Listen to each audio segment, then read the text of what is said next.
Welcome to Not Milk Never Milk. Subscribe if you're lactose intolerant. You begin now by working on slightly dirty hair because oils bind strands.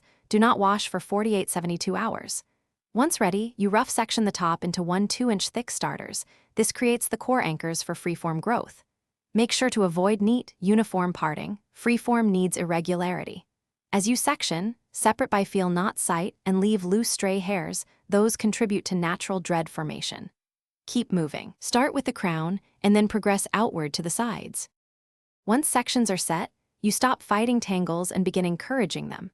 Let hair clump on its own while occasionally palm rolling the thickest lumps after 2 to 3 weeks to stabilize them. Make sure to avoid combing. Use finger twisting only to nudge stubborn strands toward existing clusters. You should towel dry by blotting, not rubbing, and sleep on cotton or satin to balance friction. This manages frizz while still permitting knots to form. Monitor moisture. Too much product delays locking. You now focus on patience and selective intervention because freeform dreads mature slowly over months. Allow 6 to 12 months for full formation and trim only very ragged ends. Shape emerges naturally.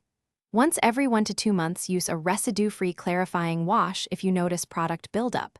This restarts healthy locking. If a section fuses in an unwanted way, gently separate with your fingers early. Do not cut unless it's unavoidable. Remember, one careful fix.